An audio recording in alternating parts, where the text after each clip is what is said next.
The federal government has said that there are no plans to increase the pump price of premium motor spirits, PMS, popularly referred to as petrol.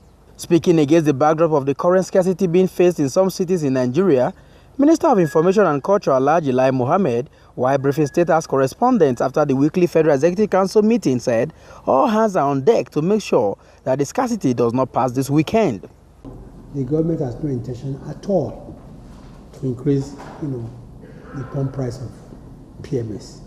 Two, the government has assured us, the minister assured the council that we have enough, product for the next 1 month, even till the end of January. Thirdly, that this is a winter period. But this winter period is always, there's always more demand for refined product and for petroleum, in the colder countries. This is what we're experiencing, and plus the fact that it's actually NNPC that has been importing, but he has assured us, and I think the council gave him a marching order that this thing should not last beyond this weekend, and they're going to work very hard to ensure that it is contained. The Federal Executive Council also approved the memo for establishment of 6 additional private universities in the country, as made known by the Minister of Education, Malam Adamu, after the council meeting. The council on the establishment of 6 new private universities, and it has been approved. So it's a very nice day today for us. We'll have more universities, and the universities are: there will be an Admiralty University in Ibusa, Delta State, owned by the Naval Holding Company. So the Nigerian Navy is indirectly the owner of this university. Then there is the Spiritual University in Neo-Chi in Abia State. The third one is Precious Cornerstone University in Ibadan. The fourth one is Pamo University of Medical Sciences in Port Harcourt, Rivers State. Number 5 is Atiba University in Oyo Town, Oyo State. Number 6 is Eko University of Medical and Health Sciences in Lagos. So these are the universities. There are some more applications, and I believe we'll be bringing them more before the Executive Council for approval. We've decided that the NUC will up its own act. These universities, the new ones, as well as the existing ones, as well as the public ones, the issue of quality assurance, issue of standard, and then issue of accreditation will be looked into very, very, very seriously. And if any university fails to meet the standard, we are going to deregister their courses. And if enough courses are deregistered, it may lead to the closure of the university. The Minister of Information, Lai Mohammed, also used the medium to give an update on the digital switchover from analog to digital broadcasting in Nigeria. Of course, if you remember, on this Friday, I was in Ilorin to inspect the DSO. I was there in company of the DG NBC and then the chairman DG team, and were given, both of them gave us the blue light that we can actually commission the DSO in Ilorin. The DSO in Kaduna is ready. I've also been assured that the ITSA Oshobo is also ready for commissioning, and so also is Enugu. So we hope that the next couple of weeks we are going to commission these DSOs in those 4 or 5 stations. The idea is to ensure that the next couple of weeks, at least we commission one, DSO in one state of the geopolitical zone. There are challenges which we are working on, which is the issue of set up, boxes.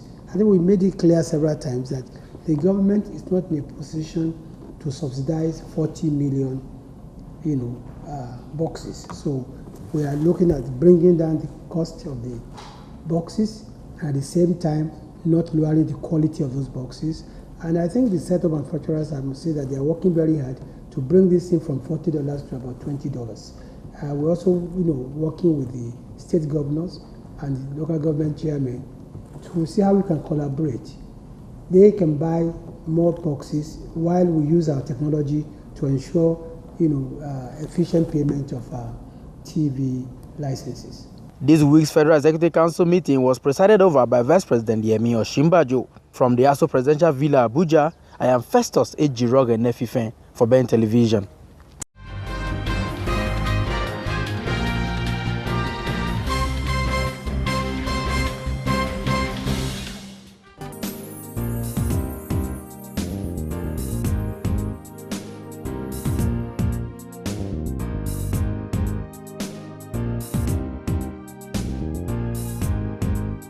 Senate President Bukola Saraki has lamented that despite the various water projects running into billions of naira, the problem of shortage of water supply to Nigerians still remain a major national problem.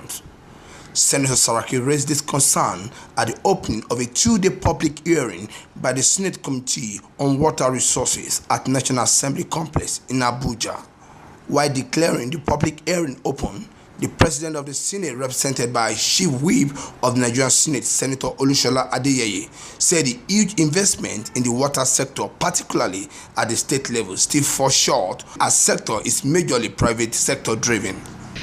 Despite the huge financial commitment expended on the management of the nation's water resources, the private sector has taken a front seat in water resources development, especially the development and management of potable water through private-public sector partnership.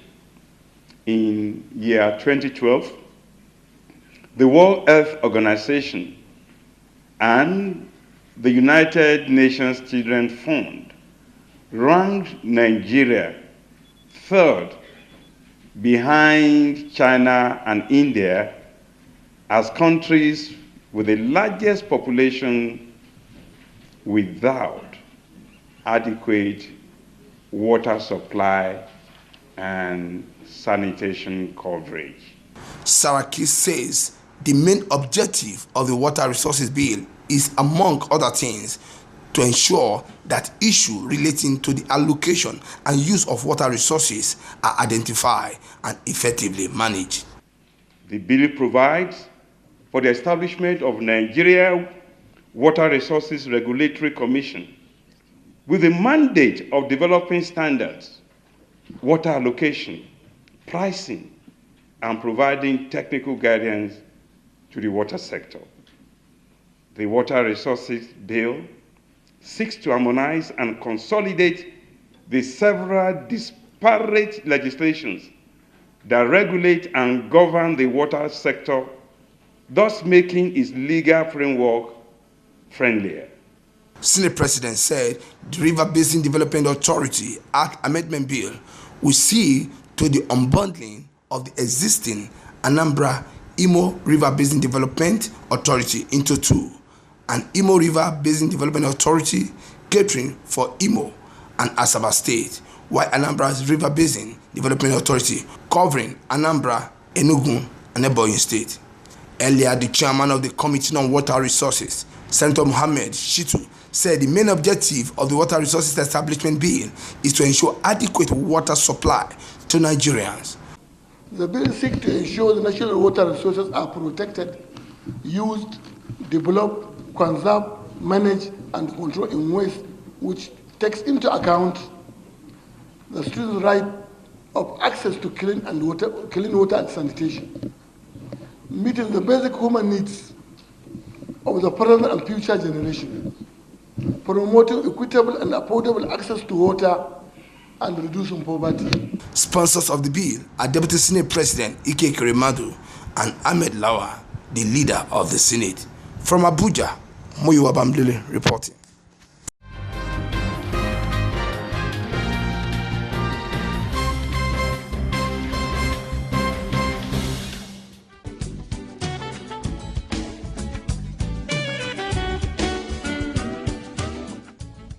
Lovely place, right? Yes. What's wrong? You don't look happy. Take a look around. Why can't my hotel be like this? I knew something was wrong, but I've got solution. Solution? What? Nanet. Nanet? Nanet offers you design solutions, building plans and construction, furnishing and equipping, financing, management, audit services, and many more services for a better hospitality business. Nanet, service with a smile.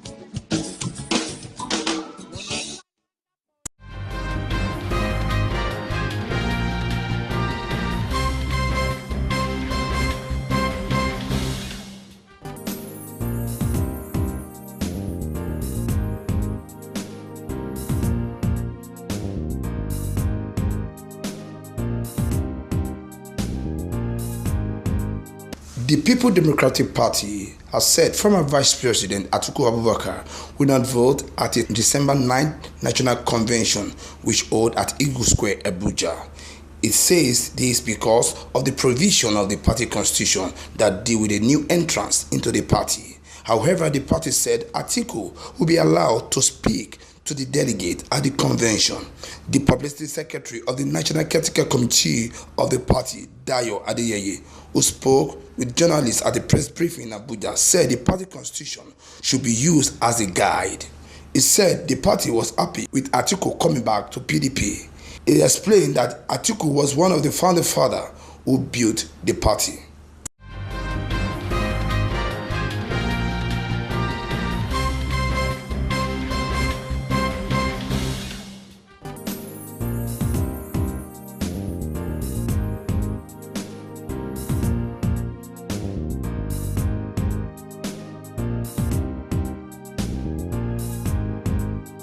In response to the security alerts issued by some foreign diplomatic institutions to their citizens about Abuja, the FCT Minister Malam Muhammad Musa Bello has assured residents that the police and other security agencies have been placed on heightened alert to combat crime and ensure effective surveillance in the territory even as the Yuletide season beckons.